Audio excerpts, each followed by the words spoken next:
did I give you the definition of a simple random sample? No, you just did the random sample, you didn't go into graph. Okay. So, alright, so if we have a simple random sample,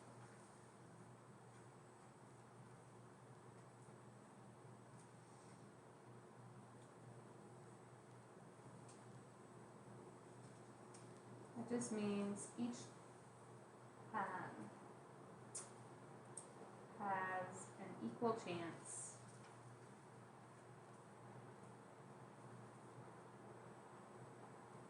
of being selected.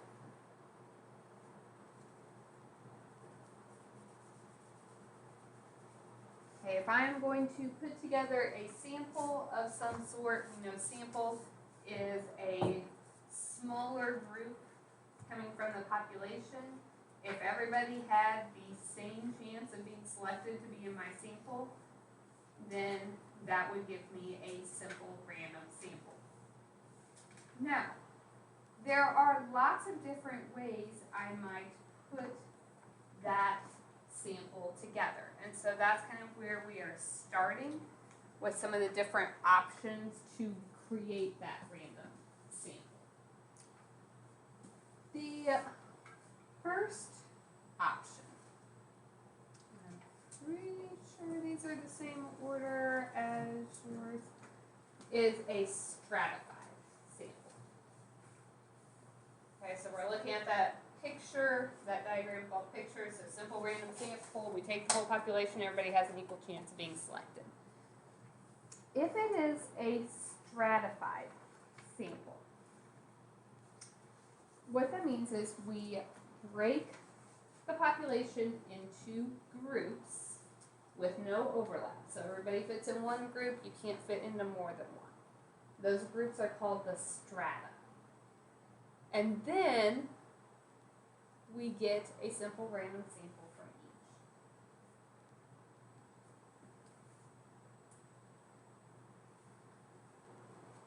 each. So your homecoming games during advisory, that's kind of a stratified sample. It wasn't necessarily just everybody had an equal chance of being selected, because we didn't just take a set number of volunteers from the entire crowd. What did they do first? How did they break you guys up? What are the strata? You're great. So, non-overlapping. Can anybody fit into 2 grades at once? No. So everybody fits somewhere, but there's no overlap. And then we randomly took a few from each grade. So that is stratifying. You notice, does everybody have an equal chance of being selected there? Within your grade, yes. Within the whole population, no. For instance, if, let's say the senior class had 30 students, but the freshman class had 100. The probability of a senior being selected is not the same as a freshman. Because if I'm only going to take 2 from each class, there's a 1 in 15 chance the senior gets picked, but only a 1 in 50 chance that the freshman gets picked. So it's not the same as just your regular simple random where we say I'm taking 10 people from the whole group. We break them into groups and take a few from each. That's stratified. All right. Second option. Systematic. So systematic is when you select every Kate individual from the population. I could stand at the gym doors and say I'm going to take every 10th person that walks through the door. So you're counting and selecting every time you get that many people.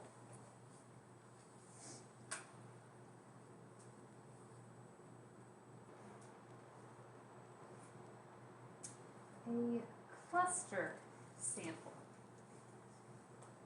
It starts out kind of like stratified, where we are broken into groups.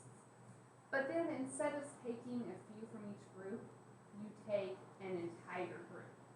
So it might mean I break you into groups based on your grade level, but then I say, okay, the entire sophomore class is going to participate. So that whole group gets to participate.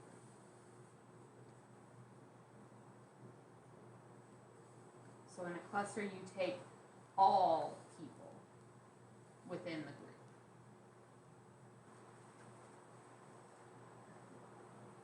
So let's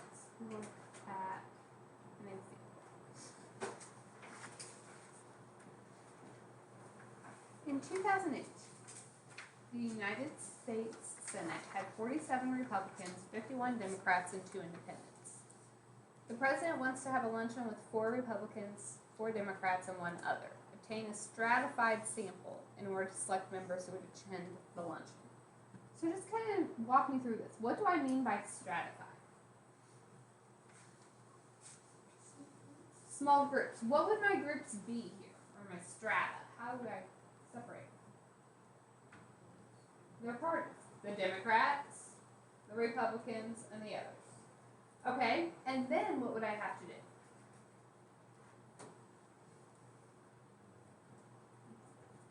Randomly pick 4 from each. Do you guys remember how to do that on your calculator? Let's take this opportunity to practice.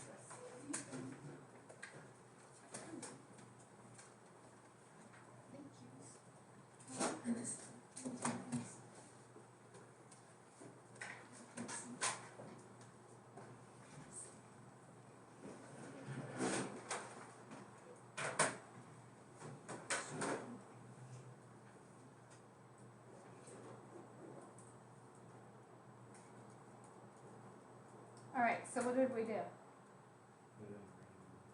Yep, so I'm going to do 5. And we store that, so STO. And then where do you go? Yep, math probability 1. So that's our starting point. And then we can go to our math probability number 5. Okay, so if my let's do, I put Democrats first. So there were 51 Democrats. So you would do 1, 51. How many do I need total? 4. So I'm just going to go ahead and do all 4. And it's giving me 38, 15, 7, and 18. So I would take probably an alphabetical list of all the Democrats, and people at these numbers would be in my group. And then what would have to change to do it for the Republicans?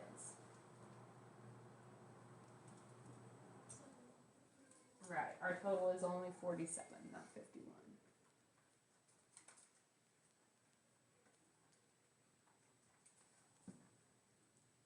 And then for my other, there's only 2 independents and we're just selecting 1. So I got the second person. So that's an example of stratified. We break them into groups. Then randomly select some from each group. Yes.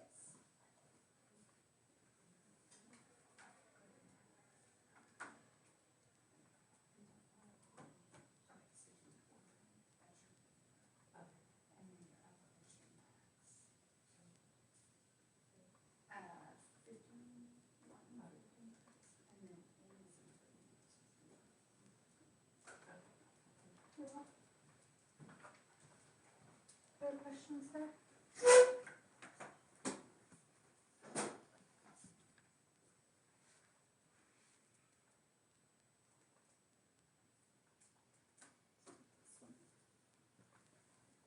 A quality control engineer wants to obtain a systematic sample of 25 bottles coming off a filling machine to verify the machine is working properly. Design a sampling technique that could be used to obtain a sample of 25 bottles. So what's the way I could use a systematic approach to do that?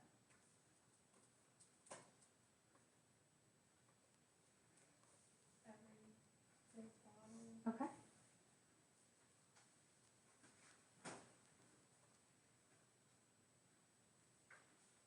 So survey every 5th bottle.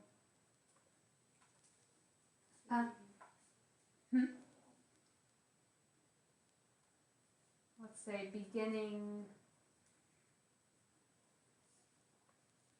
with, you could start with bottle 1, but do I have to? No, I could say I'm going to start with the 3rd bottle and do every 5th bottle after that. That would just be one way of doing a systematic one. Doesn't have to be, but until you have a sample of 25.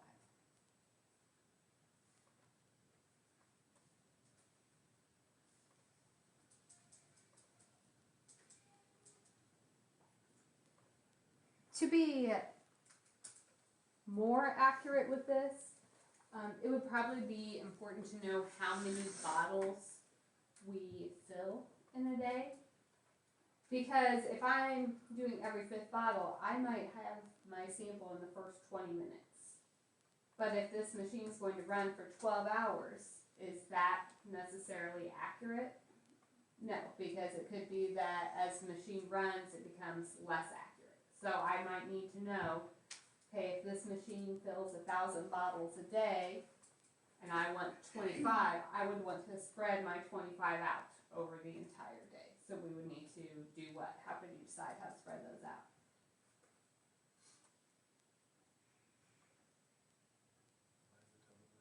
Yeah, just do how many bottles we have in a day divided by 25, and that would give you a good spread for how often you should survey. So without that information, this is the best we could do, but if we knew the total, we would want to make sure we're getting some throughout the entire day, not just all at once. Okay, that's what we just stated there. So this one, a school administrator wants to obtain a sample of students in order to conduct a survey. How could this be done using a cluster sample? So what do I mean when I say cluster sample? The whole group. So we have to break them into groups and then we take a whole group. So what could be an easy group? We could do grades. We could do elementary, middle school, high school. We could even do classrooms. You know, in 5th hour, is anybody in more than one class? No, so everybody's somewhere. So a couple different ways we could do our clusters. And then what would the administrator need to do?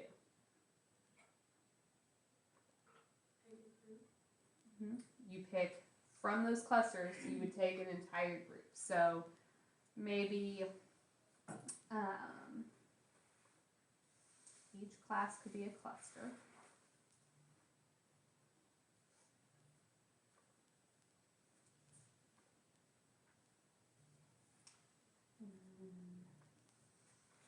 Choose, depending on how big his sample, he may need one class or he might need a couple classes. So let's just say 2 classes and ask all students.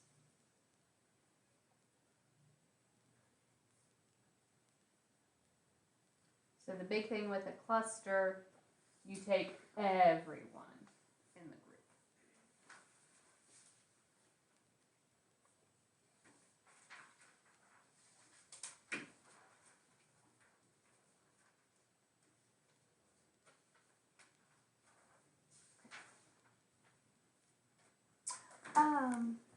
So let's just kind of run through a scenario. So let's say I'm going to do a survey. I'm going to give a few different scenarios and you guys tell me which sampling technique I'm using. So I need to get some students to answer my questions, so I get an alphabetical list of students and I use my calculator to get 20 random numbers and I pick those 20 students. Which type is that? Simple random. Okay, everybody has the same chance of being selected. What if I said, okay, I'm going to walk into the cafeteria and I'm going to randomly pick 3 people at each table.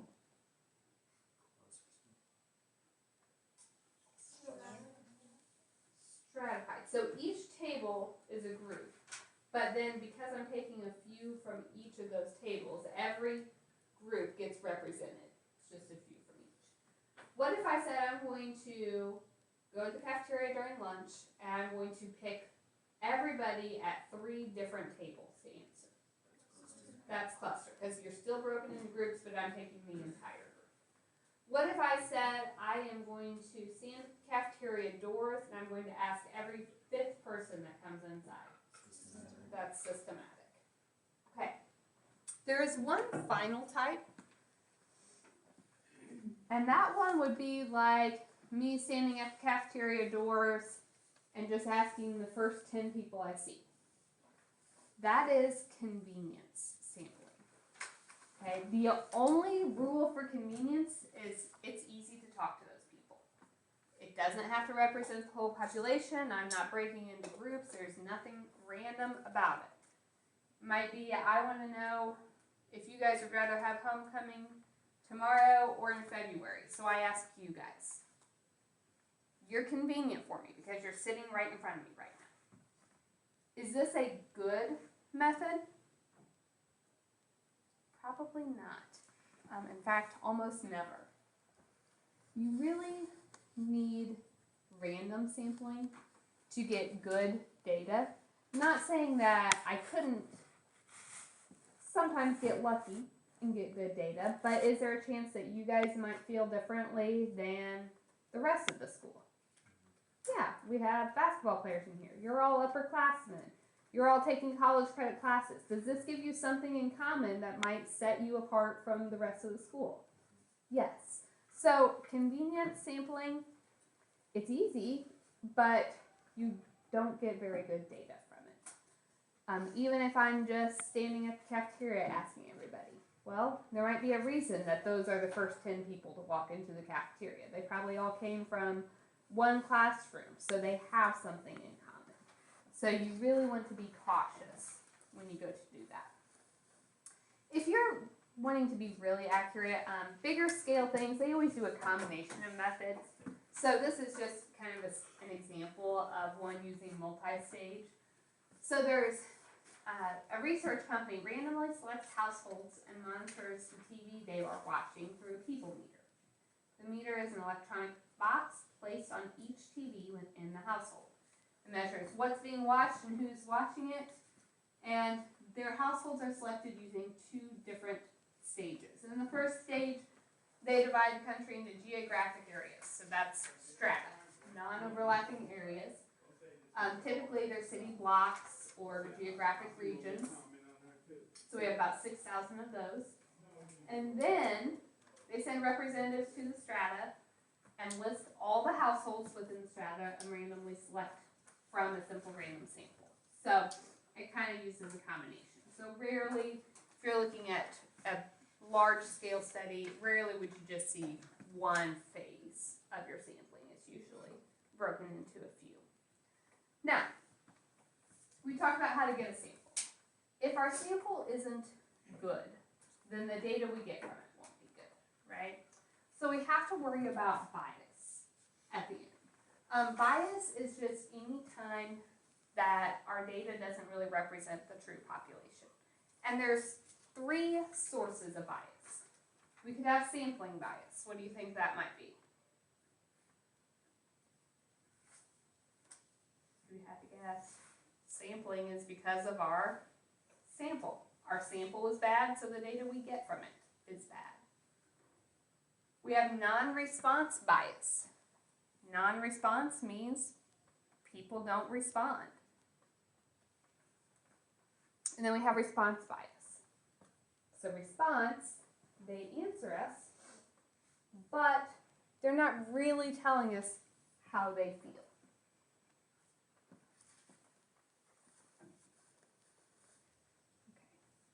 Okay, so sampling bias is just the result of a poor sample.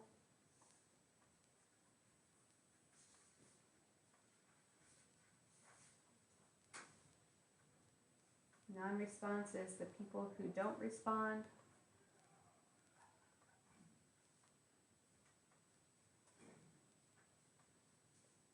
Feel differently.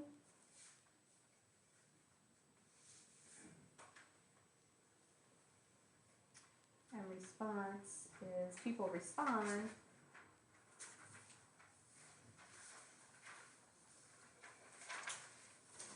but not truthful. And that could be because they're really trying to be dishonest, or it might be they're trying to be honest, but they were confused. They didn't understand the question. They answered us, maybe they even thought they were telling us this, what they really mean, but they didn't. So let's kind of think of some situations. So sampling bias. if I asked you guys if we should do something instead of hallway decorating for homecoming, and you guys answer me, why would that not necessarily be good data? Yeah, you guys are the only people I talked to. I kind of already mentioned how you guys have things in common, so you may not represent the entire population. So sampling, if you have a bad sample, that's sampling bias. Non-response. So how many of you have ever gone to the doctor and then afterwards you get a phone call or they ask you to fill out a survey based on your experience? When do you take the time to fill out that survey? Never, probably. If you did, what do you think would make you fill out the survey? There's some type of reward or something. If they offered you a reward Or something bad would happen. or something bad happened. Okay, so if they said, hey, if you fill this out and give us a good review, we'll give you $5. Are you going to say anything bad? No, you're probably going to fill it out and say really good things. Or, otherwise, the only time you're going to fill it out is, well, I went to the doctor and the doctor was 2 hours late for my appointment and then they wouldn't even give me any medicine and they didn't listen to what I had to say because you're mad. So, if you're looking at that data, is it good data? No, because who didn't fill it out? A lot of people. The only people that usually take the time are the extremes. Someone who had this wonderful experience for some reason. They have taken their kid to 4 different doctors and nobody would do anything, and this doctor finally gave them an antibiotic. So they are so happy. Or the person who's mad. So when you are asking for those kinds of situations, you're not going to get good data. You'll know how a few people feel, but it doesn't represent the whole population. Response, people might answer, but not necessarily truthfully. So if I say, Riley, you think I'm a good teacher? I'll say yes. She's gonna say yes, because I'm looking her in the eye, and I'm in charge of her grade now, right? Does she wanna tell me, no, you are the worst teacher I've ever had? Of course not. When you're asking people things truth or face to face, they're probably gonna say something nice. They're not going to tell you if they really hate you, most of the time. But you can't really trust that response. Or, have you ever filled out a survey and one time it says, I do believe this, and the next time, I do not believe this, and the next one, and they keep going back and forth? Is there a chance that you might pick the wrong answer because you missed a not in the question? Yeah. So, questions that are confusing, the way they're read, if they're really long, how many times have you been filling out a survey and the question just keeps going and going and going and it's going to be done, so you pick an answer and move on. You skim it, you pick an answer. Or this, you've already answered 75 questions, you just don't care anymore, I'm just filling in bubbles as I go along. You respond, but you're not being truthful in that. So we have to worry about all those different kinds of bias, which will give us data, but not good data. So response bias, I'm never going to really necessarily ask you to list all the possibilities, but some of those things might be the interviewer error, the way I word a question, the fact that you're talking to someone, maybe you don't want to be honest, misrepresented, you get confused, you don't understand the question, how it's worded, the order of questions. You start out filling out the first few by reading them, but then it's just going on forever. So you just start filling in bubbles. So we have to worry about all of those kinds of things. Any question about those different bias? So the last thing, bias leads to error. So a non-sampling error is anything that didn't have to do with the sample itself. So it's how we got and wrote down the data. Maybe you guys all took a survey, but when I'm typing in your answers, I flipped something. Okay, so it was a mistake. Wasn't because of my sample, it was just because of how I recorded the data. And then sampling is because you had a poor sample. You have error because your sample did not represent the whole population.